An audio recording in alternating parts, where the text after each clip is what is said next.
시설에 격리되어 있는 이들에게 언론 접촉을 피하라고 지시했지만 더 이상 양심상 참을 수 없다고 판단한 걸까요? 이 승조원은 중앙일보와 인터뷰를 했습니다. 그리고 깜짝 놀랄 양심 선언을 했습니다. 지옥이 따로 없었다고 합니다. 자, 지금 이 장병이 말하는 증언하는 것들을 보면 도대체 문재인 대통령은 뭐 하는 사람인지 모르겠습니다. 어제도 논란이 됐습니다. 자, 이 청해부대 아덴만의 영웅으로 최고의 파병 부대라고 칭송받던 이곳이 지금 적군 때문이 아니라 내부 코로나 감염 때문에, 집단 감염 때문에 통째로 해군했습니다. 해군 역사상 처음 있는 일입니다. 그런데도 문재인 대통령 군 최고 통수권자인데 국민들한테 사과 하나 안 합니다. 그리고 박수현 국민소통성은 라디오에 나와서 문기어 청가를 봅니다. 문재인 대통령께서 말이죠, 우리가 생각도 못했는데 수송기를 띄우라네요. 지금 국민들 억장 무너지는 소리가 들리지 않습니까? 자, 방금 전 이 인터뷰를 한 승조원 장병은 상당히 분노하고 있습니다. 자, 이 장병이 말하는 것을 듣고 있으면 대한민국 장병의 부모님, 아니 온 국민들이 억장이 무너지고 피가 거꾸로 솟을 것 같습니다. 진성호의 융단 폭격 시작합니다. 문재인 대통령을 융단 폭격합니다.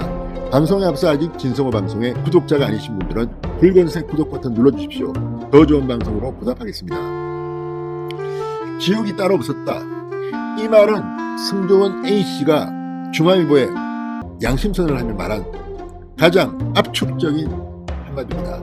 자, 청해부대 34진입니다. 문무대왕함의 승조원 A씨가 지난 2일 함내 첫 코로나19 유정상자가 발견된 시점부터 귀국될 까지의 상황을 중앙일보에 털어놨습니다. 지금 군은 이런 인터뷰를 금지하고 있다고 합니다. 자, 코로나19 유증상자가 나온 것은 지난 2일이었습니다. 그리고 그 뒤부터 아주 지옥이 따로 없는 그런 참혹한 현장이 이어졌습니다. 지난 20일 공군 KC-330 공군 다목적 공중급유수송기를 통해서 성남 서울공항으로 귀국한 청해부대 승조원 301명,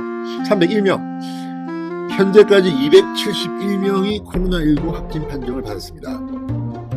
확진자 중 한 사람이 A씨입니다. A씨는 현재 수도권 소재 군시설에 격리되어 있습니다. 군 당국은 승조원들에게 언론 접촉 금지를 내렸습니다. 그러나 A씨는 상황 발생 후 상부 지시들이 현장과 장병들의 고충에 대한 이해가 없이 내려온다고 느껴져 답답했다. 그러면서 중앙일보와의 인터뷰에 응한 이유를 설명했습니다. 자, 그런데 입이 열리면서 무시무시한 말들이 들립니다. 첫 유증상자가 나온 게 7월 1일입니다. 자, 조리병 중 한 명이 의무실에 입원했고 그 뒤로 다른 조리병들이 줄줄이 증상을 호소했다고 합니다. 이전에도 감기 걸린 사람들이 종종 나왔기 때문에 코로나19라고는 생각 못했다고 합니다. 숫자가 늘어나자 간이 키트로 코로나 검사를 했지만 모두 음성으로 진단됐고 이후로는 일파만파했다고 합니다. 자, 원인이 뭐였다고 생각하느냐? 승조원들은 부두정박 상태일 때는 마스크를 쓰지만 파병기간이 길어지면서 항해 중에는 마스크를 착용하지 않았다고 합니다. 마지막 정박한 것은 6월 말 부식 적대 때였다고 합니다. 그때 들어온 물품 중 바이러스가 묻어있지 않나 싶다고 말했습니다. 질병관리청은 그렇지만 이 가능성은 낮게 본다고 합니다. 자, 왜 그러면 급속히 배전처럼 확산됐을까? 환자가 급증하자 그때부터 격리한다고 환자를 한쪽으로 몰고 침대를 바꾸고 이불로 침대를 가리고 배식과 화장실을 분리했지만 큰 의미가 없었다. 함내 통로는 한 사람이 겨우 지나다닐 정도다. 어차피 마주칠 수밖에 없다. 냉난방 배관이 하나다. 흡연도 모두 같은 공간에 산다. 승조원 전체가 어디 있더라도 같은 공기를 마실 수밖에 없는 거죠. 그러니까 이 정도면 충분히 코로나19에 대비하도록 해줬어야 합니다. 국가는 뭐 했습니까? 국방부는 뭐 했고, 해군은 뭐 했고, 합참은 뭐 했고, 또 질병관리청은 뭐 했습니까? 무엇보다 컨트롤 타워라면서요, 청와대. 문재인 대통령은 이런 걸 아시는지 모르겠습니다. 자, 대한민국의 파병 부대의 장병들의 생명, 안전, 건강, 이걸 아무도 생각지 않았다는 겁니까? 그러면서 문재인 대통령은 북한에는 백신, 우리 죽게 받아가, 이렇게 말했습니까? 이런 사람이 군 최고 통수권자니까 나라가 이 모양 이 꼴이 아닌가 싶기도 합니다. 그러면서 점점 더 참혹한 이야기들이 들려옵니다. 의무실에서 열만 내리고 심한 정세만 없다면 완치 판정을 내고 일과로 돌려보냈다. 열이 완전히 내리지 않은 환자들도 체온이 40도 가까운 환자들이 하루 10명씩 쏟아지자 의무실을 비워줘야 했다. 나중에 누가 환자이고 아닌지 구분도 안 되고 격리 기준도 무의미해졌다. 피와 가래가 나올 정도로 증세가 심해 여기저기서 살려달라는 사람이 속출했다. 지옥이 따로 없었다. 정말 아비규환이었다는 겁니다. 그러니 언론 접촉을 못하겠겠죠. 자, 언제 코로나인 걸 알았나 물어보니까 임무 수행이 불가능한 지경이 되자 증세가 가장 심한 6명을 상종시켜 검사를 받았다. 그랬더니 전원 확진 판정. 그제서야 다들 이게 코로나19였구나 하고 알게 됐다고 합니다.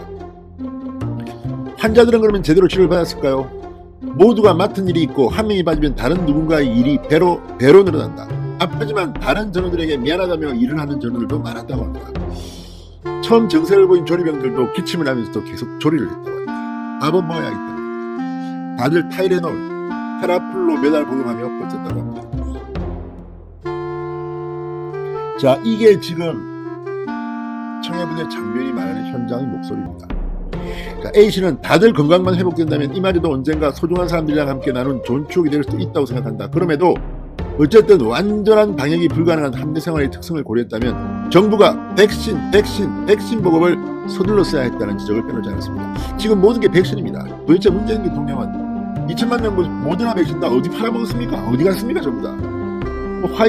모더나 회장 CEO와 화상회의했다 뭐 자랑하더니 앞당겨서 2분기에 공급하겠다는 그 모더나 백신은 다 어디로 갔습니까? 모더나 백신은 가격이 꽤 높은 걸로 알고 있습니다. 지금 갑자기 또 50대한테 모더나 백신 맞춘다고 하더니 갑자기 또 화이자로 바꾼답니다. 백신이 없는 겁니다. 지금 접종률이 점점 더 늘지가 않습니다. 한때 왕창 올랐는데 지금은 백신이 없는 모양입니다. 뜸뜸이 없는 모양입니다. 이러니 문재인이 욕을 먹는 겁니다. 자, 지금 이와 관련해서 박수현 수석이 또 욕을 먹었습니다.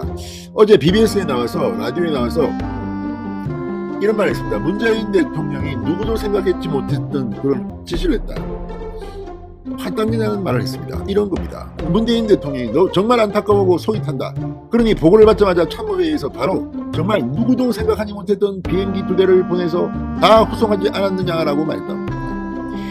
공중급유 수송기를 보내라고 지시했고 상황에 따라서 전원 안전하게 후송할 수 있는 대책을 빨리 시행하라고 직접 지시한 것도 문재인 대통령입니다. 그만큼 문재인 대통령은 아마 마음이 타고 간절했기 때문에 그런 신속한 조치를 명령한 게 아닌가 싶다. 거의 문비어천가도 이런 게 없습니다. 이 와중에 책임을 져야 하고 사과를 해야 될 문재인 대통령이 기민하게 수송기를 보내고 정말 누구도 생각하지 못했던 비행기 2대를 보내서 다 후송하지 않았다. 이런 말을 하니까 지금 국민들이 화딱지 나는 문비어천가라고 분통을 터뜨리는 겁니다. 자, 지금 국방부가 지금 걸렸으면 서욱 장관이 아마 해임시켜야 되는 거 아닌가 싶습니다. 지금 문재인 대통령은 남의 말하듯이 자기는 자는 군 통수권자인데 전혀 잘못이 없고 군이 잘못 대응했다고 막 비판을 합니다. 그러니까 국방군 또 합참은 해군이 그 다음은 누가 책임집니까? 책임질 사람이 없습니다. 부하들한테 책임을 돌리는 게 가장 비겁한 리더십입니다. 자, 지금 국방부가 지금 폭탄 돌리기가 한창이라고 합니다. 여론의 직격탄을 맞지 않으려고 책임 논란에서 발을 빼는 것은 국방부 합참 그리고 해군입니다.